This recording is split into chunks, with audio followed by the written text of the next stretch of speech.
Hi అండి. Welcome to our channel. నేను ఇప్పుడు చదివి వినిపించబోయే కథ 'కన్నీటి లోయ' పార్ట్ 8. పార్ట్ 7లో వైశాలి ఏడుస్తుందని రవి యోగి వద్దకు వచ్చి చెప్తాడు. ఎందుకు ఏడుస్తుంది పద అమ్మని నవ్విద్దామంటూ ఇద్దరు వెళ్ళి అమ్మని కితకితలు పెట్టి నవ్విస్తారు. నా బుజ్జి నాన్నలు మీరు, నాన్నలు రా కన్నలు రా మీరు అంటూ ఇద్దరిని విడవకుండా ముద్దులు పెట్టుకుంటూ ఉంటుంది. అక్కడికి రాజు వచ్చి నిలబడతాడు. సీరియస్గా అతను ఆమె వైపే చూస్తుంటాడు. ఆమె చూస్తున్న వైపుకు తలలు తిప్పిన యోగి రవి ఇద్దరు కూడా రాజును చూసి అప్రయత్నంగా ఆమెకు దూరంగా జరుగుతారు. తర్వాయి భాగంలోనికి వెళ్దాం. రోజులు గడుస్తున్నాయి. యోగికి రాజు సంగతి ఎంతకు అంత పట్టడం లేదు. ఆ కుర్రవాడు తన పట్ల ఇష్టాన్ని పెంచుకుంటున్నాడన్నది అర్థమవుతుంది. ఏం చేయాలి తను? ఏం చేసి ఆ కుర్రవాడిని తన వైపుకు తిప్పుకోగలడు? ఏదో ప్రచన్న వైరం నడుస్తుంది తమ మధ్య. ఆ కుర్రవాడు ఎదురుగా ఉండగా వైశాల్తో మాట్లాడాలన్నా, ఆమె భుజం మీద చెయ్యి వేయాలన్నా కూడా జంకుగా ఉంటుంది అతనికి. ఎన్నాళ్ళిట్లా? ఈ పరిస్థితిని ముందుగా ఊహించుంటే ఎంత బాగుండేది. యోగి సంగతి ఇలా ఉంటే వైశాలి పరిస్థితి మరీ దారుణంగా ఉంది. రాత్రుళ్ళు ఆమె దగ్గర ఉంటే గానీ పిల్లలిద్దరూ నిద్రపోవడం లేదు. అది ఎప్పటి నుంచో ఉన్న అలవాటు. అవతల గదిలో చిన్న చిన్న చప్పులు చేస్తూ యోగి ఎదురు చూస్తుంటాడు. చిన్న కొడుకు రవి త్వరగానే నిద్రలోకి జారుకుంటున్నాడు. కానీ పెద్దవాడు రాజు మాత్రం ఆమెకు కాపలా ఉన్నట్లుగా ఎంతకీ నిద్రపోవడం లేదు. ఏ రాత్రి సమయంలో అతడు నిద్రపోయాడని కదలబోయేసరికి రాజు స్వరం వినిపిస్తుంది. ఎక్కడికమ్మా? ఉసూరుమంటూ ఎక్కడికి లేదంటూ ఆమె పక్కకు తిరిగి పడుకుంటుంది. చాలా సందర్భాల్లో ఆమెకు వెళ్ళాలని చాలా కోరికగా ఉంటుంది. అలాంటి సమయాల్లో మటుకు కొడుకు ఎక్కడికని అడగగానే నిస్పృహతో కోపంగా ఇలా అంటుంది. ఎక్కడికి లేదు, ఏట్లోకి అవతల వైపుకు తిరిగి పడుకుంటుంది. కొద్దిసేపు ఉన్నాక రాజు శరీరం ఎగిరెగిరి పడుతున్నట్లుగా అనిపిస్తుంది. వెక్కి వెక్కి ఏడుస్తున్నాడు. ఆ వెంటనే జాలి ప్రేమ ముంచుకు వస్తాయి ఆమెకు. మళ్ళీ ఆ వైపుకు తిరుగుతుంది. పిచ్చి కన్నా కదరా, విసుక్కున్నానా నిన్ను, పాపిష్టిదనరా నేను, కొడుకును దగ్గరకు లాక్కుని గుండెలకు అదుముకుంటుంది. ఆ సమయాన ఆమె యోగిని మళ్ళీ పెళ్ళి ఎందుకు చేసుకున్నానని బాధపడుతుంది. మర్నాడు యోగి ఆమెతో చాలా నిష్ఠూరంగా మాట్లాడతాడు. రాత్రి నీ కోసం నేను ఎంతసేపు ఎదురు చూసానో తెలుసా? ఎందుకని రాలేదు? రాజు ఎంతకీ నిద్రపోవడం లేదు యోగి. ఏం చేయమంటావో చెప్పు. శరీరానుభవాలకి మనుషుల ఆరోగ్యాలకి దగ్గర సంబంధం ఉంది. సెక్స్ సుఖం శుభ్రంగా తీరుతుంటే మనుషులు తేటగా ప్రశాంతంగా ఉంటాయి. అది లేని నాడు నరాల తాలూకు టెన్షన్ మెదడులోకి పాకి మనసుల్లో చిరచరలు రుసరుసలు మొదలవుతాయి. లోకంలో సంసారాల్లో సగం అశాంతికి ఇవే కారణాలు. ఒకసారి వరుసగా వారం రోజుల పాటు యోగి వైశాలిని శారీరకంగా కలవలేకపోయాడు. ఆ చికాకును తట్టుకోలేక ఒక మధ్యాహ్నం ఆమెతో మాటల రూపంలో కక్కేశాడు. వైశాలి, మనం అసలు పెళ్లి చేసుకోకుండా ఉండాల్సిందేమో. చెప్పునామే అతడి భుజం మీద చెయ్యి వేసింది. ఎందుకంటున్నావు యోగి అట్లా? లేకపోతే ఏమిటి చెప్పు. మనమిద్దరం కలిసి ఎన్నాళ్ళయింది? కలిసినప్పుడు చాలా చాటుగా మాటుగా భయం భయంగా దొంగల్లా కలుసుకోవడం. అతని భుజం మీద చేతిని గబాలను యువతలకు లాక్కుందామే. నువ్వు రాజు గురించి మాట్లాడుతున్నావా యోగి? యోగి అవునని సమాధానం చెప్పలేదు, కాదని సమాధానం చెప్పలేదు. అతని వాలకం మాత్రం అవునన్నట్లుగానే ఉంది. యోగి, నీ దృష్టిలో పెళ్ళి అనేది ఒక శరీర సుఖం కోసం మాత్రమే అనుకుంటాను. మరి ఇంకెందుకంటావు? చిరాగ్గా అన్నాడు అతను. తిని తెంచుతూ చెంబట్టుకు వెళ్ళడం కోసమా? దయ్యాల్లా పిల్లలకు అండగా ఉండడం కోసమా? నువ్వు మరీ వ్యంగ్యంగా మాట్లాడుతున్నావు యోగి. ఇంకా ఎట్లా మాట్లాడమంటావో చెప్పు. నువ్వు మాట్లాడేది మటుకు ఎట్లా ఉంది? శరీర సుఖం లేని పెళ్ళేమి? పెళ్ళి నా బొంద పెళ్ళి. అతని మాటలు వినగానే ఆమె చాలా సీరియస్గా చూసింది అతని మొహంలోకి. తర్వాత ఇలా అన్నది. నిజమే యోగి, మనం పెళ్లి చేసుకోకుండా ఉండాల్సింది. ఆమె మాటలు అతనికి చెంప మీద కొట్టినట్లు అనిపించాయి. చేతిలో కప్పును విసిరి నేల మీద కొడుతూ బయటకు నడిచాడు. పెళ్ళయ్యాక వాళ్ళిద్దరి మధ్య జరిగిన మొట్టమొదటి కలహం అది. పొలాల్లోకి వచ్చి గట్ల మీద నుంచి తన ఊరివైపు నడక సాగించాడు. సాయంత్రం ఎండవేడిమిని కోల్పోతూ చెట్ల నీడలు దూరానికి సాగుతున్నాయి. దారి పొడుగుతా అతను అంతకు మునుపు జరిగిన సంభాషణను మళ్ళీ మళ్ళీ మననం చేసుకోసాగాడు. తప్పెవరిది? తనదా వైశాలిదా? ఆ క్షణాన్ని మటుకు అతనికి తన తప్పేమీ లేదనిపించింది. తప్పంతా వైశాలిదే. ఆమెకు తన మీద కంటే ఆమె కొడుకుల మీద ప్రేమ ఎక్కువ ఉంది. తనైనా కానీ రాజుగాడిని ఎంతవరకని భరించగలడు? వాడు వాడు తనను మరీ శత్రువులా చూస్తున్నాడు. తను ఎంతగా సర్దుకుపోదామన్నా కుదరడం లేదు. వైశాలి కన్నా ఉండాలి కదా. కొడుక్కి పరిస్థితిని వివరించి సర్ది చెప్పవచ్చు. కానీ ఆమె అదేమీ లేకుండా తన మీద విసుక్కుంటుంది. తన మీద విరుచుకుపడుతుంది. తనైనా కానీ ఎంత మట్టుగాని సర్దుకుపోగలడు? కోపతాపాల్లో ఉన్నప్పుడు మనిషిలో విచక్షణా జ్ఞానం అనేది ఉండదు. యోగి పరిస్థితి కూడా ఇప్పుడు అలాగే ఉంది. ఎంతసేపు అతను తన వైపు నుంచి ఆలోచిస్తున్నాడు కానీ వైశాలి వైపు నుంచి అస్సలు ఆలోచించడం లేదు. వైశాలి అబల 10 ఏళ్లలోపు కొడుకుని కొన్ని చెప్పకూడని విషయాల గురించి ఎలా చెబుతున్నది? ఎంతకీ తట్టడం లేదు.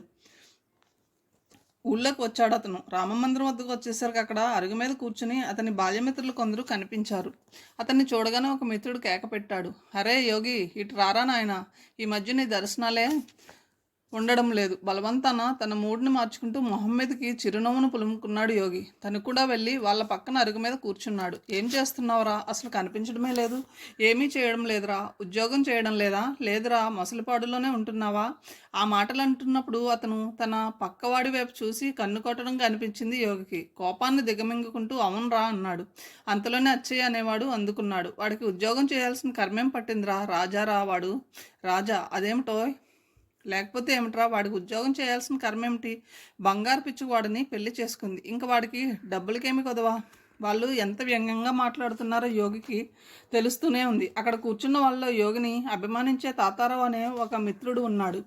యోగికి సపోర్ట్ చేయడం కోసమని అతను అన్నాడు, ఒరే యోగిని అనడం ఎందుకురా, మీరు మటుకు కట్నం తీసుకుని పెళ్లి చేసుకోరా?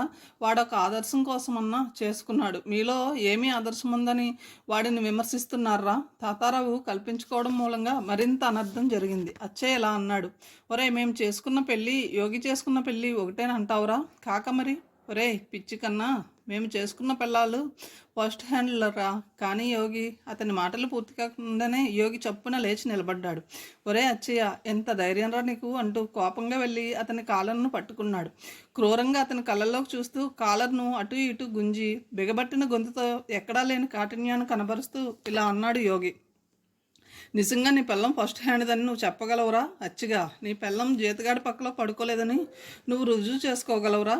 ఆ మాటలన్నాక అచ్చయ్యను ఒక్క నెట్టుతో అవతలికి తోసి చరచరా రోడ్డు మీదకి వచ్చాడు యోగి. ఆ సంఘటనతో యోగి మనసు మరింత వికలమైంది. అసలు ఈ ఊరు రాకుండా ఉండాల్సిందని అనిపించింది. దెబ్బ మీద దెబ్బ తగులుతున్నాయి.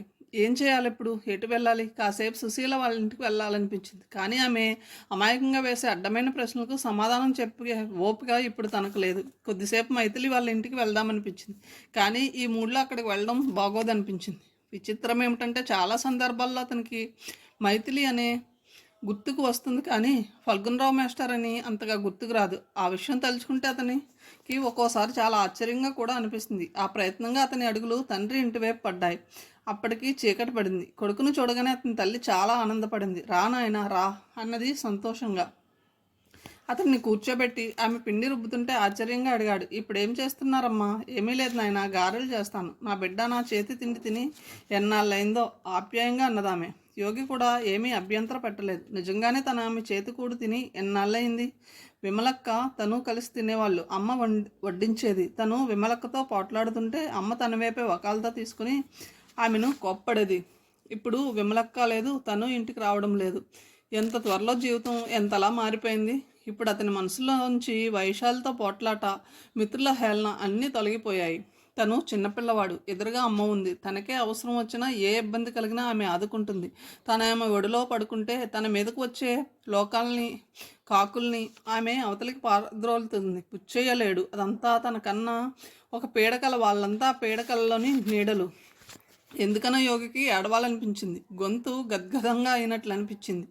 వెళ్ళి పొయ్యి ముందు కూర్చొని పెనంలోకి నూనె వంపుతున్న తల్లి పక్క కూర్చున్నాడు. తొందరగా కానీ అమ్మ, ఆకలి అవుతుంది అన్నాడు పిల్లవాడిలా.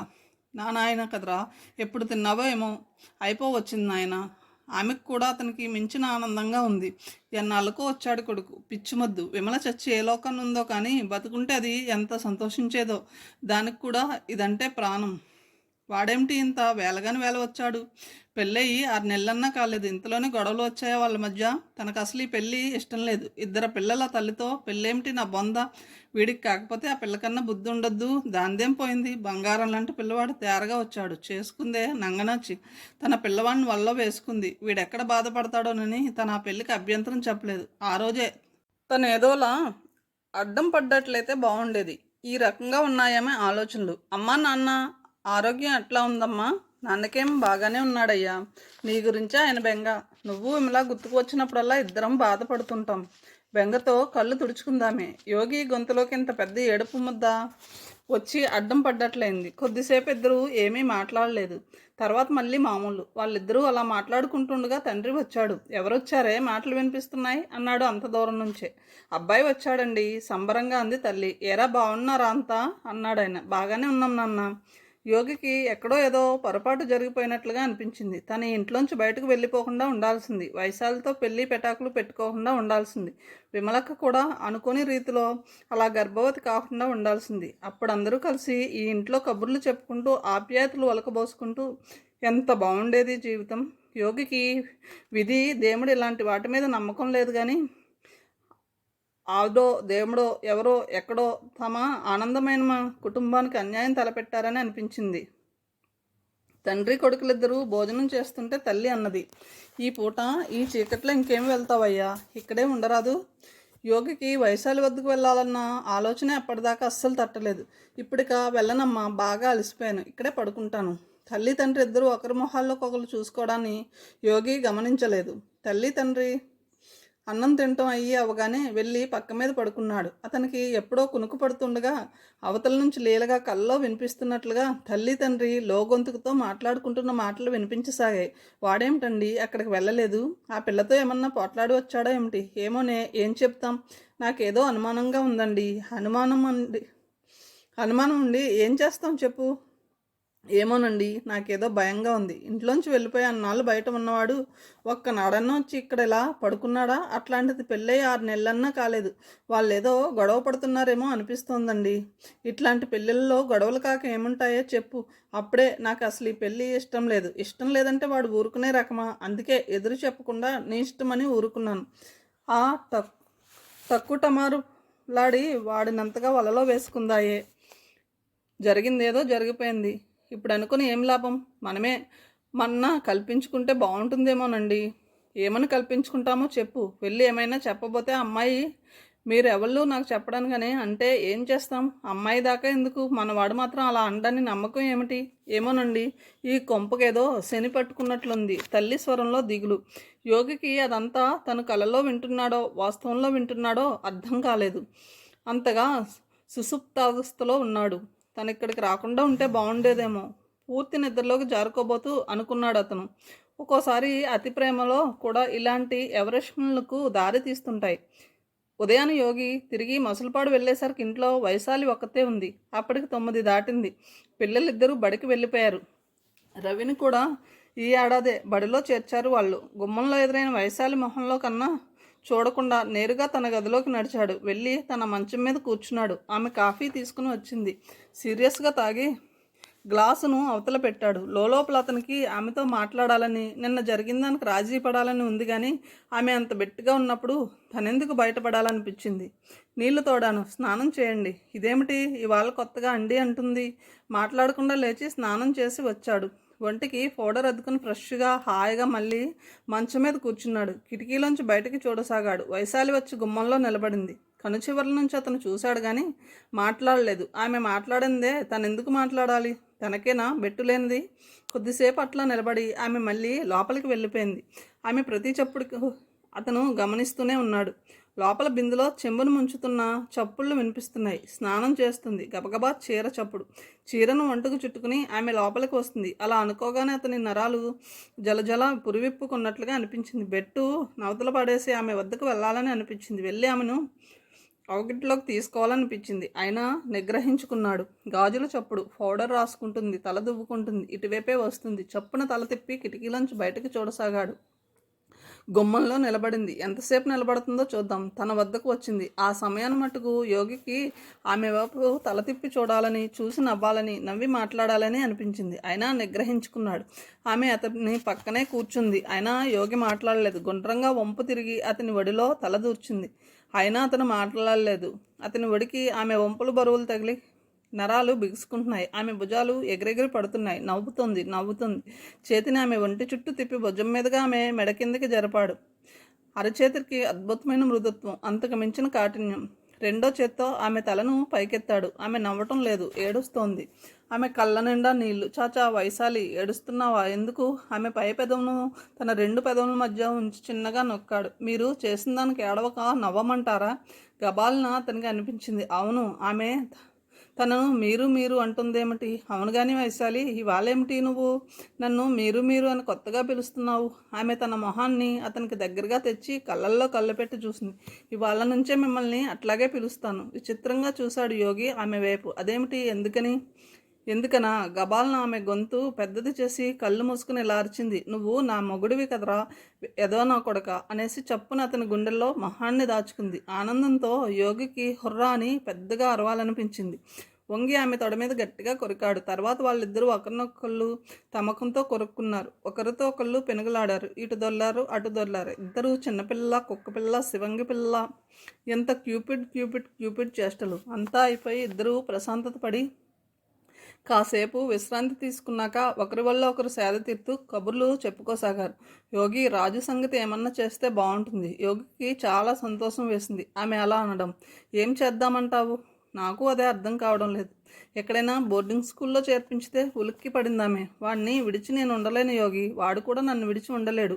బెంగ పెట్టుకుంటాడు. మరేం చేద్దామంటావు? ఎల్లుండి మైథిలి వాళ్ళను మన ఇంటికి భోజనానికి పిలుద్దాం. అప్పుడు వాళ్ళను సలహా అడుగుదాం. అవును, అలాగే చేద్దాం. మైథిలి ఫల్గుణరావులు భోజనానికి పిలిచిన రోజున ఇల్లంతా చాలా సందడిగా గడిచింది. పిల్లలు వాళ్ళని చూసి చాలా సంబరపడ్డారు. ఈ మధ్య సీరియస్గా ఉంటున్న రాజు కూడా మైథిలి వద్ద నవ్వుతూ సరదాగా కబుర్లు చెప్పాడు. అందుకు మాత్రం వైశాలి చాలా సంతోషాన్ని పొందింది. మధ్యాహ్నం భోజనాలు అయ్యేసరికి 1 గంట అయింది. కొద్దిసేపు ఆటలాడుకుని రవి నిద్రపోయాడు. రాజును తీసుకుని మైథిలి పెరట్లోకి వచ్చింది. ఇద్దరు ఉసిరి చెట్టు కింద కూర్చున్నారు. రాజు, మా ఇంటికొచ్చి మాతో పాటు ఉంటావా? ఉపోద్ఘాతంగా మైథిలి పిల్లవాడితో ఉంది. ఉండను. ఎందుకు? ఏమీ లేదు. మాకు ఇంటి వద్ద పిల్లలెవరూ లేరు కదా. నీతో కాలక్షేపం అవుతుందని. రోజు నీకు నేను బోల్డ్ కథలు చెప్తాను. మాస్టర్ వాళ్ళ స్కూల్లో నువ్వు చదువుకోవచ్చు. లేదు, నేను మా అమ్మ దగ్గరే ఉంటాను. అమ్మ అంటే అంత ఇష్టమా? అవును అన్నట్లు తల ఊపాడు రాజు. నాన్న అంటే? నాన్న లేడుగా, చచ్చిపోయాడుగా. ఆ నాన్న కాదు, యోగి నాన్న. యోగి నాన్న అనగానే రాజు మొహం గంభీరంగా తయారైంది. యోగి నాన్న ఎట్లా అవుతాడు? అంకుల్ అవుతాడు. సరే, అంకుల్ అనుకుందాం. యోగి అంకుల్ అంటే నీకు ఇష్టం లేదా? కుర్రవాడేమీ మాట్లాడలేదు. కొద్దిసేపు ఊరుకొని మళ్ళీ అడిగింది మైథిలి. బాబు, నేను మాట అడుగుతాను, చెబుతావా? ఏమిటి? రహస్యం చెబుతున్నట్లు గుసగుసగా అడిగిందామె. యోగి అంకుల్ నిన్ను సరిగ్గా చూడడం లేదా? కొడుతున్నాడా నిన్ను? లేదు అన్నట్లు అడ్డంగా తల ఊపాడు రాజు. మరైతే యోగి అంకుల్ పేరు చెప్పగానే కోపంగా చూస్తావెందుకు? ఏమీ లేదు. ఆయన అంకుల్ అంటే బాగుంటుంది కానీ నాన్న అంటే బాగోవడం లేదు. ఎందుకని? ఎందుకేమిటి? ఎవరికన్నా 2 నాన్నలు ఉంటారా? ఊళ్ళో ఎవరికన్నా 2 నాన్నలు ఉన్నారా? అమ్మ చాలా తప్పు పని చేసింది. నాన్న చనిపోతే అమ్మ మళ్ళీ పెళ్లి చేసుకోకుండా ఉండాల్సింది. ఊళ్ళో ఎవరైనా ఆడవాళ్ళు అట్లా పెళ్లి చేసుకుంటారు చెప్పు ఆంటీ. మైథిలి ఇంకా ఆ పిల్లవాడిని ప్రశ్నలేమీ వేయలేదు. ఆమెకు అర్థమైంది. తోటి పిల్లల మాటలేవో అతన్ని బాధిస్తున్నాయి. ఆ మాటనే వైశాలితో అన్నదామె. పిల్లలిద్దరినీ ఆడుకోమని బయటికి పంపి నలుగురు కూర్చొని చర్చించుకున్నారు. అతని అసలు తండ్రిని ఎరిగిన ఈ ఊరి పిల్లలకు దూరంగా, ఈ ఊరి వాతావరణానికి ఎడంగా ఉంటే ఏమన్నా మార్పు కలగవచ్చు. కానీ ఎట్లా? నన్ను విడిచి ఉండనంటున్నాడు. నేను కూడా వాణ్ణి విడిచి ఉండలేను. పోను ఓ పని చేస్తే అన్నాడు ఫల్గుణరావు. ఏమిటి? అన్నది ఆత్రంగా వైశాలి. ఇంతకుముందు యోగి విమలతో కలిసి అద్దెకున్న ఇంటిని చంద్రమ్మ అమ్ముతానంటుందట. దాన్ని కొనుక్కొని మీరు అక్కడకు వచ్చేస్తే. తెలుసుకోండి మాస్టారు, వైశాలి అన్నది. ఈ బాధను భరించలేకుండా ఉన్నాను. పిల్లలిద్దరూ యోగితో ఎంత సఖ్యంగా ఉంటే నాకంత హాయిగా ఉంటుంది. నాకు కూడా ఈ ఊరి వాతావరణానికి దూరంగా ఉంటేనే బాగుండనిపిస్తుంది. త్వరగా తెలుసుకోండి మాస్టారు. ఆమె ఎంత కమ్మినా సరే కొనేద్దాం. మరి నువ్వేమంటావు యోగి? ఫల్గుణరావు యోగి వైపుకు తిరిగి అన్నాడు. అనేదేముంది, అట్లాగే చేయండి అన్నాడే కానీ లోపల కొంచెం బాధగానే అనిపించింది. వైశాలి తనతో సంప్రదించి ఆమె ఆ మాటలంటే బాగుండు అనిపించింది. ఆమె తనకు విలువనివ్వనట్లా, తన ప్రాముఖ్యతను బాగా తగ్గించినట్లు ఫీల్ అయ్యాడు. ఆమె సొమ్ము ఆమె ఇష్టం లోపల నిష్ఠూరంగా అనుకున్నాడు. 4 నెలలు గడిచాయి. ఇప్పుడు యోగి వైశాలితో కలిసి తన ఊళ్ళోనే ఉంటున్నాడు. చంద్రమ్మ ఇంటిని వాళ్ళు కొనేశారు. మసలపాడులో తన ఇంటిని వైశాలి అమ్మకానికి పెట్టింది. ఈ ఇంట్లో చేరిన మొదట్లో యోగికి మాటిమాటికి విమల గుర్తుకు వచ్చేది. ఈ ఇంట్లోనే విమలక్క గర్భాన్ని మోసింది. తామిద్దరూ ఈ ఇంట్లో ఎన్ని కబుర్లు చెప్పుకున్నారో, ఎన్నిసార్లు దెబ్బలాడుకున్నారో. 1-2 సార్లు రాత్రులు నిద్రలో ఉండగా అతనికి విమలక్క వచ్చి, ఒరే యోగి యోగి అంటూ తట్టి లేపినట్లుగా అనిపించి లేచి కూర్చున్నాడు. క్రమంగా అతనికి ఆ జ్ఞాపకాలు బాధించడం తగ్గిపోయింది. పిల్లలిద్దరినీ ఆ ఊళ్ళో ఉన్న స్కూల్లో చేర్పించారు. వీలైనప్పుడల్లా యోగి సాయంత్రం సమయాల్లో వైశాలిని పిల్లల్ని తీసుకుని ఊరి చివర కాలువగట్టుకు షికారుకు వెళ్తున్నాడు. వైశాలి యోగి పిచ్చాపాటి మాట్లాడుకుంటుంటే పిల్లలిద్దరూ అవతల ఆడుతూ ఉంటారు. ఫల్గుణరావు సలహా బాగానే పనిచేసింది. ఈ ఊరి వాతావరణంలో క్రమంగా రాజు యోగిని అంగీకరించే స్థితికి వచ్చాడు. అలా అని అతను యోగిని నాన్న అని పిలుస్తున్నాడని కాదు. ఇప్పటికీ అతను యోగిని అంకులనే పిలుస్తున్నాడు. కాకపోతే యోగిని అతను తన ఇంటి సభ్యుడిగా, తన తల్లిని ప్రేమించే ప్రాముఖ్యత గల వ్యక్తిగా, తన శ్రేయస్సు కోరే వ్యక్తిగా అంగీకరిస్తున్నాడు. ఇందుకు కొంత వైశాలి యోగుల ప్రవర్తన కూడా కారణం కావచ్చు. వాళ్ళిద్దరూ ఇప్పుడు రాజు సమక్షంలో సరసాలడ్డం లేదు కాబట్టి ఒకరి కోసం ఒకరు తహతహతో లేచి కలుసుకోవడము లేదు. అందుకు కారణం వాళ్ళ మధ్య ఆకర్షణ తగ్గటము కాదు, ఇద్దరికి ఇప్పుడు పగలు ఏకాంతం చిక్కుతుంది. పిల్లలిద్దరూ బయటికి వెళ్ళాక వైశాలి పనులను పూర్తి చేసుకుని వచ్చి అతని వద్ద కూర్చుంటుంది. అతను ఆమెను తన ఒడిలోకి తీసుకుంటాడు. పిచ్చాపాటి కబుర్లు చెప్పుకుంటారు. అలసి సొలసి నిద్రపోతారు. అతను నిద్ర లేచేసరికి ఆమె కాఫీ చేసి తీసుకువస్తుంది. పిల్లలు ఇంటికి తిరిగి వచ్చేసరికి ఏదో ఒక టిఫిన్ చేస్తుంది. పిల్లలతో కలిసి వాళ్ళను స్కూల్ విశేషాలు అడిగి తెలుసుకుంటూ టిఫిన్ పూర్తిగానిస్తారు. ఎవరు అలసటలో లేకపోతే అంతా కలిసి ఊరి బయటికి షికారుకు వెళ్తారు. ఇంతకంటే ఆనందదాయకమైన జాతకం ఏమి ఉంటుంది? ఇంతకంటే ఆదర్శపూరితమైన సంసారం ఏమి ఉంటుంది? ఏ ఒడిదుడుకులు లేని అలాంటి సంతోషమయమైన సందర్భాల్లో ఒక్కోసారి యోగి తనను చూసి తాను ఎంతో గర్వపడతాడు, సంతృప్తిని ఫీల్ అవుతాడు. తనదొక్క పర్ఫెక్ట్ జీవితంగా అనిపిస్తూ ఉంటుంది అతనికి. ఓ రోజు పగలు పిల్లలిద్దరూ బడికి వెళ్ళి తామిద్దరూ మంచం మీద ఎదురు బదురుగా పడుకుని ఒకరి కళ్ళల్లోకి ఒకరు చూసుకుంటున్న సమయాన వైశాలి అతనితో అన్నది, నీకో మంచి వార్త యోగి. ఏమిటది? చెబితే ఏమిస్తావు? కూర్చొని ముద్దిస్తాను, లేకపోతే డబుల్ క్లైమాక్స్ అనుభూతిని రుచి చూపిస్తాను. చెప్తా. ఏమిటా మంచి వార్త వైశాలి? నువ్వు తండ్రివి కాబోతున్నావు. ఏమిటి? నిజంగానే? ఎగిరి గంతేసినంత పని చేశాడు యోగి. చప్పున లేచి ఆమె పొట్ట మీద ముద్దు పెట్టుకున్నాడు. ఏమిటి ఈ బంగారపు కొండలోనే? అవునన్నట్లు ఆనందంగా తలాడించింది వైశాలి. మరి పొట్ట ఎత్తు కాలేదేమిటి? అప్పుడే ఎందుకు కనిపిస్తుంది? మరి నీకెట్లా తెలుస్తుంది? అవన్నీ నీకేం తెలుస్తాయి, మగవాడివి. కొంచెం సేపాగా ఆమె మళ్ళీ అన్నది, యోగి నీకు మగపిల్లవాడు కావాలా ఆడపిల్ల? బ్రహ్మాండంగా మగపిల్లవాడు కావాలి. ఎందుకని? ఎందుకేమిటి? మొదటగా పుట్టే పిల్లవాడు మగపిల్లవాడు అయితేనే బాగుంటుంది. అదేమిటి యోగి? మొదట ఇద్దరు మగపిల్లలే కదా, వాళ్ళు నీకు నాకు మగపిల్లవాడు కావద్దా? వాళ్ళు నీకు నాకు మగపిల్లవాడు కావద్దా? సంతోషంలో వాళ్ళ మాటలను గబగబా అనుకున్నారు. ఆఖరి మాటలు అన్నాక మాత్రం ఒకరి మొహంలోకి ఒకరు బెత్తరపోయి చూసుకున్నారు. ఆ తర్వాత ఎవరికేం మాట్లాడాలో తెలియలేదు. ఒకరి ఉనికి ఒకరికి ఇబ్బందిగా అనిపించింది. యోగి ఏదో అనబోయేసరికి ఆమె లేచి లోపలికి వెళ్ళిపోయింది. ఆ రోజల్లా యోగి చాలా ఉల్లాసంగా గడిపాడు. ఆ రాత్రి అతనికి ఎంతకీ నిద్ర పట్టలేదు. తనకు పుట్టబోయే కొడుకు గురించి ఆలోచించసాగాడు. వాడు ఎలా ఉంటాడు? తనలాగా వైశాలిలాగా మంచం మీద ఇటు కదిలాడు, అటు కదిలాడు.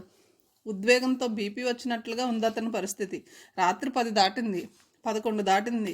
ఇంకా లాభం లేదనుకుని లేచి తలుపు తెరుచుకుని రోడ్డు మీదకి వచ్చాడు. ఊరంతా ప్రశాంతంగా ఉంది. రోడ్డు మీద అక్కడక్కడ విద్యుత్ దీపాలు వెలుగుతున్నాయి. ఎముకల కొరికే చలి. ఎక్కడా గాలి కదలిక లేదు. నెమ్మదిగా రోడ్డు మీదకు నడవసాగాడు. అంతటా నిశ్శబ్దం, చప్పుడు, శూన్యం. ఇవన్నీ నిద్రలో జోగుతున్నట్లుగా మత్తుగా నిలబడి ఉన్నాయి. నిర్మలంగా ఉన్న నల్లటి ఆకాశంలో తెల్లటి చుక్కలు ఎవరో అంటించినట్లుగా కనిపిస్తున్నాయి. అలివికాని సంతోషం యోగి మనసును ఉక్కిరి బిక్కిరి చేస్తుంది. గొంతెత్తి పెద్దగా నవ్వాలనిపిస్తుంది అతనికి. అటు ఇటు పిచ్చిగా పరుగులు తీయాలనిపిస్తుంది. చుట్టూ నిశ్శబ్దంగా నిలబడి ఉన్న ఆ ఇల్లు పైన ఆకాశంలో నిశ్చలంగా చూస్తున్న కోట్లాది ఆ కళ్ళు. అదంతా జరగబోతున్న ఏదో అనూహ్యమైన సంఘటన కోసం ప్రకృతి ఊపిరి బిగబట్టి నిరీక్షణంగా చూస్తుందా అనిపిస్తుంది. అలా ఆలోచిస్తూ సంతోషంగా ఇంటివైపు నడవసాగాడు. వైశాలి పొట్ట రోజు రోజుకి పెద్దగా అవుతుంది. పొట్ట పెద్దగా అవుతున్న కొద్దీ ఆమె నడిచేటప్పుడు కొంచెంగా వెనక్కి వంగబడి నడుస్తుంది. కూర్చునేటప్పుడు నిలబడేటప్పుడు ఆమె అమ్మ, అయ్యా అంటూ ఆయాసాన్ని పొందుతుంది.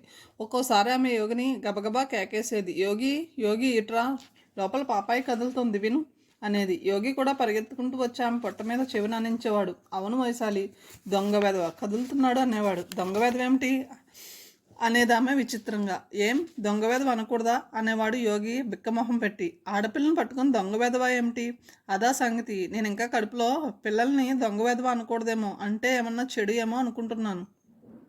చెడేమి కాదు కానీ కొద్దిసేపాగా అన్నదామె. నిజంగా నువ్వు మగపిల్లవాడు కావాలని కోరుకుంటున్నావా యోగి? నేను అనుకోవడం ఏమిటి? మనకు పుడుతుంది మగపిల్లవాడే. కావాలంటే పందెం కాద్దామా? చురుగ్గా చూసిందామె. నువ్వు ఎలాంటి పందాలు కాస్తావో నాకు తెలుసులే బాబు. పందెమీ వద్దు, ఏమీ వద్దు. చిలిపిగా నవ్వాడు యోగి. అతని ఇగో ఇంతెత్తుకు ఎదిగి నిలబడింది. ముసుముసు నవ్వులు నవ్వింది వైశాలి. నడుము మీద చెయ్యి వేసుకుని కొద్దిగా వెనక్కి వంగబడి ఆమె భారంగా నడుస్తుంటే చూడ్డానికి యోగికి విచిత్రంగా అనిపించేది. నవమాసాలు నిండాయి ఆమెకు.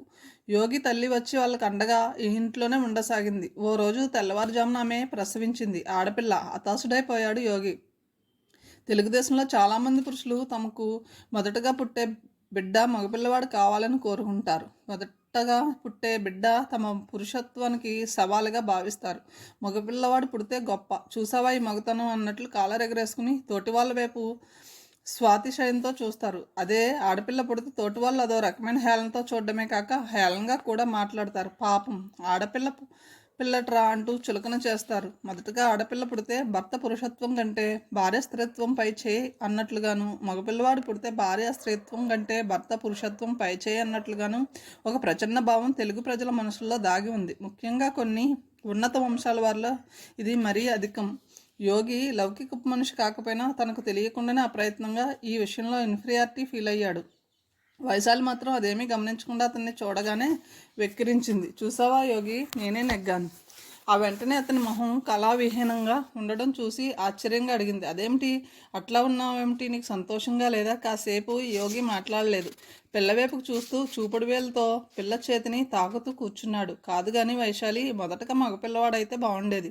అదేమిటి అట్లా అంటావు? ఆశ్చర్యంగా అన్నదామె. మొదట ఇద్దరు మగపిల్లలే కదా, ఇప్పుడు ఆడపిల్ల అయితేనే బాగుంటుంది. ఆమె ఆ మాటలు అనేసరికి యోగి స్వరంలోకి ఎక్కడ లేని కాఠిన్యం వచ్చింది. గొంతెత్తి పెద్ద స్వరంతో ఇలా అన్నాడు. నీ సంగతి మాట్లాడడం లేదు వైశాలి, నేను నా సంగతి మాట్లాడుతున్నాను. యోగి అనే వెర్రి వెదవకి మొదటగా మగపిల్లవాడు పుడితే బాగుండేది, అది నేను అంటుంది. కసిగా అనేసి యోగి అక్కడ నుండి కోపంగా లేచిపోయాడు. అవాక్కైపోయింది ఆమె. అట్లాంటి పరిణామాన్ని ఆమె ఊహించలేదు. బిడ్డ పుట్టినందుకు సంతోషం కంటే దుఃఖమే కలిగింది ఆమెకు. పాపాయికి నీలిమ అని పేరు పెట్టారు. మొదట్లో యోగి ఆడపిల్ల పుట్టినందుకు బాధపడ్డా తర్వాత మక్కువను పెంచుకోసాగాడు. తన అనే భావం అతన్ని వివసుని చేస్తుంది. ఆ పాపాయి తన అంశ, తనలోని ఒక భాగం. ఆ పాపాయి రూపాన్ని సంతరించుకుంది. ఆ పాపాయి పెరుగుతుంది, తనను నాన్న అని పిలుస్తుంది. ఎంత బాగుంటుంది అలా పిలిపించుకోవడం. ఎప్పుడు పెరుగుతుందో ఏమో. పిల్లను ఒడిలో ఉంచుకొని వైశాలి పాలు కుదుపుతుంటే పక్కన చేరుతాడు. చిచ్చి తల్లి అంటూ పాపాయి బొగ్గ మీద ముద్దు పెట్టుకుంటాడు.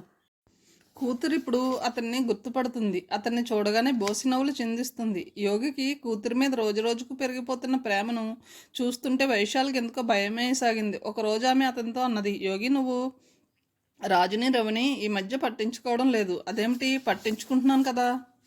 ఎక్కడ పట్టించుకుంటున్నావు? ఎంతసేపు నీకు నీలిమతోనే సరిపోతుంది. కూతుర్ని ప్రేమగా చూసుకోవడం కూడా తప్పేనా వైశాలి? తప్పని కాదు, వాళ్ళని కూడా సరిగ్గా చూడమంటున్నాను. కొంచెం సేపు ఆగి ఆమె మళ్ళీ అన్నది, ఒక మాట చెప్తాను కానీ ఏమీ అనుకో కదా యోగి. ఏమిటన్నట్లు చూశాడు అతను. సందేహిస్తూనే ఆమె అన్నది, పాపం వాళ్ళిద్దరూ తండ్రి లేని బిడ్డలు, వాళ్ళని నిర్లక్ష్యం చేయకు యోగి. చాచి మొహాన్ని కొట్టినట్లయింది యోగికి. ఏమిటి ఈమె ఇట్లా మాట్లాడుతుంది? పాపం వాళ్ళు పసిపిల్లలు. ఏడుస్తూ కళ్ళు తుడుచుకుంటూ మళ్ళీ అన్నదామె, నీలి పుట్టిన దగ్గర నుంచి చూస్తున్నాను, నువ్వు వాళ్ళను అస్సలు పట్టించుకోవడం లేదు. మొన్న నువ్వు దాన్ని ముద్దు చేస్తున్నప్పుడు చూశాను. రవిని దగ్గరకు వచ్చి ఏదో అడిగాడు. నువ్వు ఇప్పుడు వాడిని అప్పుడు ఎలా కసురుకున్నావో గుర్తుందా? పాపం వాడు బిక్కమొహం పెట్టి వెళ్ళి చెట్టు కింద ఒంటరిగా కూర్చున్నాడు. కిటికీ లోపల నేను వాడినే గమనించసాగాను. వాడు తనలో తాను ఏదో మాట్లాడుకుంటూ కళ్ళు తుడుచుకుంటున్నాడు. నువ్వు రవితోనే ఎట్లా ఉంటున్నావంటే ఇంక రాజుతో ఎట్లా ఉంటావో ఊహించుకోవచ్చు. పాపం వాళ్ళకు అన్యాయం చేయకు యోగి. ముక్కు చీదిందామె. ఆమె మాటలకి యోగికి చిర్రెత్తుకొచ్చింది. అతని మొహం కందగడ్డలా తయారైంది. ఆమె వైపు సీరియస్గా చూస్తూ, వైశాలి, నువ్వు నన్ను చాలా అవమానిస్తున్నావు అన్నాడు. ముక్కు చీదుకుంటూనే ఆమె, అవమానపరచడం ఏముంది, ఉన్నమాటే అంటున్నాను అన్నది. యోగికి తనెప్పుడు కావాలని అట్లా ప్రవర్తించినట్లు గుర్తులేదు. ఆమె మాటలు అతని ఒంట్లో రక్తాన్ని మరిగించసాగాయి. ఉద్వేగంలో మనుషులు వివేకాన్ని కోల్పోతారు. ఇప్పుడు అతని పరిస్థితి అలాగే అయింది. వైశాలి తనను బిలో ద బెల్ట్ దెబ్బ కొట్టినట్లుగా ఫీల్ అయ్యాడు. ఆమె తనను మరీ అదముడుగా చిత్రిస్తుంది. తనేదో నిజంగానే దుర్మార్గం చేసినట్లుగా ఆమె ముక్కు చీదుకుంటూ కూర్చోవడం అతనికి పుండి మీద కారం పూసినట్లుగా అయ్యింది. వైశాలి, నేను కూడా ఓ మాట అనాలనుకుంటున్నాను, కసిగా అన్నాడు ఆమె వైపు చూస్తూ. ఏమిటో చెప్పరాదా? తలనెట్టు తిప్పకుండా గద్గదంగా అన్నదామె. నువ్వు నీలిని సరిగ్గా చూడడం లేదు. ఎందుకు చూడడం లేదు? చూడకపోవడానికి నేను తల్లిని కాదా? తల్లివేననుకో, కాకపోతే పక్షపాతం చూపిస్తున్నావు. వాళ్ళనిద్దరినీ అతి ప్రేమగా చూస్తున్నావు. దీనిని మాత్రం సవితి తల్లిలా చూస్తున్నావు. యోగి, మాట్లాడేదానికి అర్థం పర్థం ఉండాలి. నువ్వేం మాట్లాడుతున్నావో, ఏమి మాట్లాడదలుచుకున్నావో నాకేమీ అర్థం కావడం లేదు. అతని వైపు సూటుగా చూస్తూ అన్నదామే. అర్థం కాకపోవడానికి ఏముంది? నువ్వు నీలి కంటే పెద్దవాళ్ళిద్దరి మీద ఎక్కువ ప్రేమను చూపిస్తున్నావు. దానికి అర్థం నీకు నీలిని పుట్టించిన నా మీద కంటే వాళ్ళనిద్దరినీ పుట్టించిన మొదటి మొగుడి మీద ఎక్కువ ప్రేమ ఉంది. యోగి పెద్దగా అరిచిందామె. ఏం మాట్లాడుతున్నావు నువ్వు? నువ్వు మాట్లాడుతున్నదేమిటో నీకేమన్నా తెలుస్తోందా? ఆమె అరిచిన అరుపుకి ఆమె చంకలోని పిల్ల ఉలిక్కిపడి ఏడుపు మొదలెట్టింది.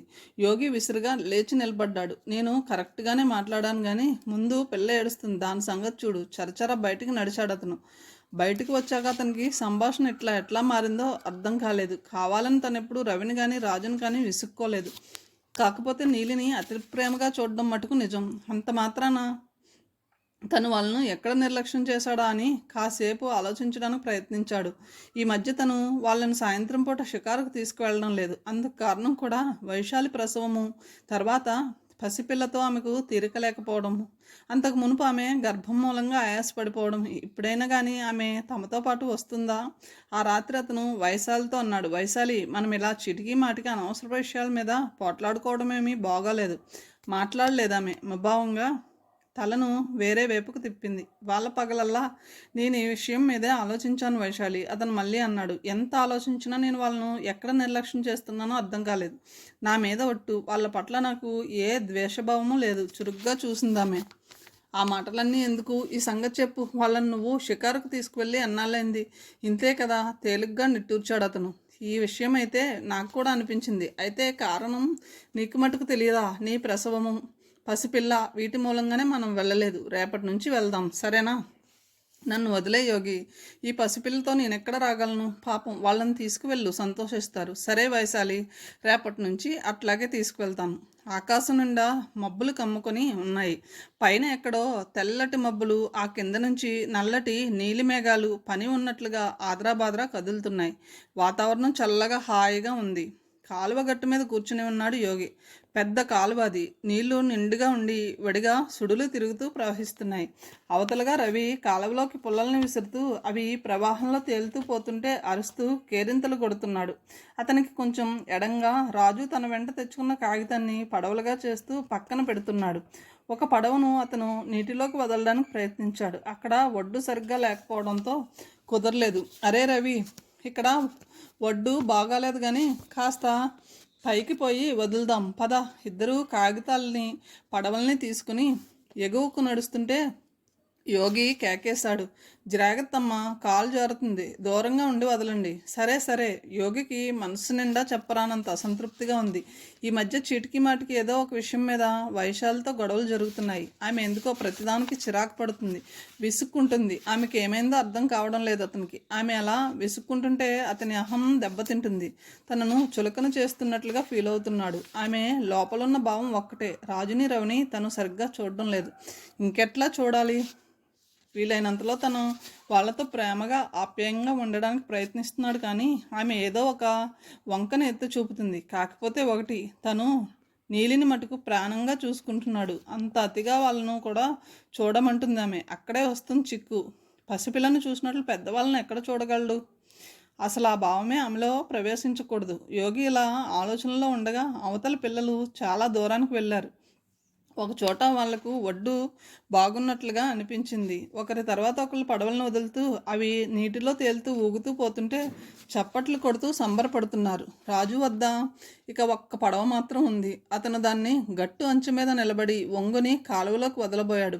ఆ సమయాన అతను నిలబడి ఉన్న మట్టి పిల్ల విరిగి నీళ్ళల్లో పడింది. కెవ్వున అరుస్తూ అతను దాంతోపాటు నీళ్ళల్లోకి జారిపోయాడు. సుడులు తిరుగుతున్న నీళ్లలో పడి అతను మునుగుతూ తేలుతూ దిగువకు కొట్టుకుపోతున్నాడు.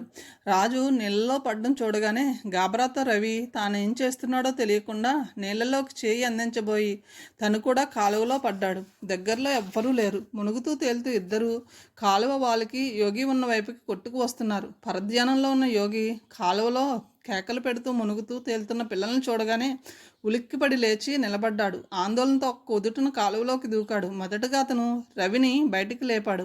రవిని ఒడ్డున పడుకోబెట్టే లోపు రాజు మరికొంత దూరం కొట్టుకుపోయాడు. యోగి పరిగెత్తుకుంటూ వెళ్ళి అతను కూడా ఒడ్డుకు తీసుకువచ్చాడు. తర్వాత అతను గబగబా వచ్చి రవిని పొట్ట మీద నొక్కుతూ నీళ్లను కక్కించాడు. ఆ తర్వాత అతను రాజు వద్దకు నడిచాడు. రాజుని చూస్తూనే అతని నవనాడులు కుంగిపోయాయి. ఇంటి ముందుకు వచ్చిన జనాన్ని చూడగానే పిల్లను వదిలి పరిగెత్తుకుంటూ వచ్చింది వైశాలి. కొడుకు విగత శరీరాన్ని చూస్తూనే కెవ్వున కేక పెట్టిందామె. ఏం జరిగింది? ఎట్లా జరిగింది? ఆ సమయాన్ని ఆమె చూసిన చూపును జన్మలో మర్చిపోలేడు యోగి. ఎందుకట్లా చూస్తుంది? తన మీద అనుమానం. కొంపతీసి రాజు మరణానికి తను కారణమని అనుకోవడం లేదు కదా. అలా అనుకోగానే యోగి మనసులో లేనిపోని నేరభావం ప్రవేశించింది. అంతరాత్మ లేని వాళ్ళు నేరం చేసి కూడా నేరభావాన్ని ఫీల్ అవ్వరు. అంతరాత్మ కలవాళ్ళు సున్నితమైన మనసుకులు నేరం చేయకుండా కూడా ఆ వలయంలో ఇరుక్కున్నప్పుడు అవతి వాళ్ళు ఏమనుకుంటున్నారోనన్న భయంతో గిలగిలలాడిపోతారు. యోగి పరిస్థితి ఇప్పుడు ఇలా ఉంది. రాజుకు అంత్య సంస్కారాలు పూర్తయిన దగ్గర నుంచి ఇంట్లో శ్మశాన వాతావరణం లాంటిది ఏదో నెలకొన్నట్లుగా అయింది. వైశాలి అతనితో సరిగ్గా మాట్లాడటం లేదు. వేళకింత భోజనం పెట్టి అవతలకు వెళ్ళి పడుకుని ఏడుస్తుంది. తిండి సరిగ్గా తినడం లేదు. పిల్ల సంగతి సరిగ్గా చూడడం లేదు. ఎప్పుడన్నా రవిని దగ్గరకు తీసుకుని కుమిలి కుమిలి ఏడుస్తుంది. తలన్నా దువ్వుకోకుండా దుబ్బు బట్టలతో దిగులుగా శూన్యంలోకి చూస్తూ ఉంటుంది. అప్పుడప్పుడు మైథిలి ఫల్గునరావులు వచ్చి ఆమెను వాదార్చిపోతున్నారు. వాళ్ళు ఉన్నంతసేపు కాస్త అది ఇది మాట్లాడుతుందామె. వాళ్ళు వెళ్ళగానే మళ్ళీ ముభావం. యోగి ఇక దీన్ని భరించలేక ఒకసారి ఆమె వద్ద కూర్చుని ఆ రోజు జరిగిన వైనాన్ని వివరంగా చెప్పాడామెకు. అతను చెప్పిందంతా ఓపికగా విన్నదామె. ఇదంతా నాకెందుకు చెబుతున్నావు? నిన్ను నేనేమన్నా అడిగానా? భుజాలు తడుముకుంటావెందుకు అన్నది సీరియస్గా. చాచి లెంపగా కొట్టినట్లుగా అయింది యోగికి. విసురుగా అక్కడి నుంచి లేచిపోయాడు. రాజు పోయి నెల దాటింది. వైశాలి ప్రవర్తనలో ఏ మార్పు లేదు. యోగికి ఇంటి వాతావరణం మరీ దుర్భరంగా అనిపించసాగింది. ఒక్కోసారి ఇంట్లోంచి ఎటన్నా వెళ్ళిపోవాలనిపించేది. మొదట్లో అతనికి వైశాలి ప్రవర్తన ఆ విషాదంలో సమంజసమే అని అనిపించేది. తర్వాత మరీ అతిగా అనిపించసాగింది. తనకి ఏ సంబంధం లేదు, అయినా ఆమె అనుమానిస్తుంది. ఏం చేయాలి? ఇదంతా అతని ఉద్వేగ జీవితానికి సంబంధించిన ఒక భాగమైతే మరోవైపున అతని నరాలు. అప్పటికి అతను స్త్రీ స్పర్శ చూసి చాణాలైంది. అధిక బ్రహ్మచర్యం మూలంగా అతని శరీరం ఆ స్పర్శ కోసం తహతహలాడసాగింది. వైశాల్ని అంటుకోవాలంటే భయం. సామాన్యంగా ఇలాంటి సందర్భాల్లో పురుషులు బయట వేరే చిల్లరమల్ల రుచులను చూసి వస్తుంటారు. కానీ యోగి అట్లా కాదు. అతనికి అలాంటివి ఇష్టం లేకపోవడమే కాక భయం కూడా. ఆ మధ్యాహ్నం అతను చెరువు కట్ట పక్కనే నడుస్తూ బట్టలు ఉతుక్కుంటున్న ఒక యువతి బట్టలు మార్చుకుంటుండగా చూశాడు. అది అతడిలో రక్తాన్ని మరింత మరిగింపజేసింది. ఆ రాత్రి అతను మంచినీళ్ళ కోసం వైశాలి ఉన్న గదిలోకి ప్రవేశించాడు. చాప మీద ఆదమరిచి నిద్రపోతుంది ఆమె. పక్కనే నీలి. ఆమె పడుకున్న తీరు ఆకర్షణీయంగా కనిపిస్తుంది. ఆమె వెళ్ళి ఆమె పక్కనే మోకాళ్ళ మీద కూర్చున్నాడు. చేతిని ఆమె పొట్ట మీద వేసి చిన్నగా కదిపాడు. ఆమె కనురెప్పలు చలించాయి. చేతిని ఇంకొంచెం పైకి జరిపి నిమిరాడు. కళ్ళు తెరిచిందామె. అక్వాడ్గా నవ్వాడు యోగి. లేచి కూర్చుందామె. ఆ గదిలోకి వెళ్దాం పద రహస్యంగా అన్నాడు. ఈడ్చి దవడ మీద కొట్టిందామె. బిత్తరబోతూ లేచి నిలబడ్డాడు అతను. ఆ సంఘటన యోగి మనసులో చాలా అవమానాన్ని కలిగించింది. తల కొట్టేసినంతనే పనైంది అతనికి. ఏమిటి ఎట్లా చేసింది? ఇంట్లోంచి బయటకు వచ్చాడు. వీధుల్ని దాటుకుంటూ ఊరి బయటకు వచ్చాడు. ఎక్కడ చూసినా చీకటి. పొలాల్లోంచి గట్ల మీద నుంచి నడవసాగాడు. కాళ్ళు నొప్పి పుట్టి అలసిపోయేదాకా నడిచాడు. తర్వాత ఒక చోట పడి నిద్రపోయాడు. మెలకు వచ్చేసరికి ఎండ చురుక్కుమంటూ కళ్ళను పొడుస్తుంది. వాళ్ళ ఊరికి 5 కిలోమీటర్ల దూరంలో రైలు మార్గం ఉంది. రైలు కట్ట మీదకి వచ్చాడు. గూడ్సు బండి ఒకటి బరువుగా చప్పుడు చేస్తూ అతని పక్క నుంచి పోతుంది. సగం గూడ్సు బండి తనను దాటాక ఒక క్షణాన అతనికి కబాలన ముందు కురిగి చక్రాల కింద తల పెట్టాలని అనిపించింది. అతనిలో ఈ ఇంపల్స్ పెనుగులాడుతుండగానే గూడ్స్ బండి అతన్ని దాటిపోయింది. కాసేపు అనుకున్నాక అతనికి ఆకలి అనిపించింది. దగ్గరలో కనిపిస్తున్న బావి వద్దకు వెళ్ళి కాసిన్ని మంచినీళ్ళు తాగి చెట్టు కింద పడుకున్నాడు. జీవితంలో తను ఎక్కడో తప్పటడుగు వేశాడు. ఎక్కడ? ఉద్యోగం వదిలి ఇంటికి రావడంలోనా? వైశాలిని పెళ్లి చేసుకోవడంలోనా? ఉద్యోగం వదులుకోకుండా ఉన్నట్లయితే అందరిలా తన జీవితం ఒక అలవాటైన గాడిలో పడి సాఫీగా నడిచి ఉండేది. బహుశా హైమను పెళ్లి చేసుకుని ఉండేవాడు. పిల్లల్ని కని ఉండేవాడు. ఇప్పుడులా మొదటి మొగుడు మూలంగా పుట్టిన పిల్లల గొడవ ఉండేది కాదు. బహుశా విమలను దక్కించుకోగలిగి ఉండేవాడేమో. ఒక చోట వేసిన తప్పటడుగు మూలంగా ఇంత అనర్థం జరిగిపోయింది. వైశాలి మీద కూడా అతనికి చాలా కోపం కలిగింది. రాజు మరణానికి కారకుడయ్యేంత చండాలుగా ఆమె తనను ఎలా భావించగలుగుతుంది? అసలు 2 పిల్లల తల్లి అయిన ఆమెకు సమాజంలో స్థానం కల్పించినందుకు ఆమె తనకెంతో విశ్వాసంగా ఉండాలి. అది లేకపోగా తనను ముప్పు తిప్పలు పెడుతుంది. అతని మనసు నిండా రకరకాల ఆలోచనలు, పిచ్చి పిచ్చి ఆలోచనలు, గజిబిజి ఆలోచనలు మనసును తొలుస్తున్నాయి. అతను ఆ రాత్రి మళ్ళీ ఒక పొలంలో పడి నిద్రపోయాడు. తిరిగాడు. మళ్ళీ అతను ఇంటికి చేరుకునేసరికి మూడో రోజు ఉదయం అయింది. కళ్ళు పీక్కుపోయి, గడ్డం పెరిగి, బట్టలు మట్టి కొట్టుకుపోయి పిచ్చివాడిలా ఉన్నాడు అతను. కథను ఇంతటితో ముగిస్తున్నాను. తిరిగి తర్వాయి భాగంతో కలుద్దాం. Thank you.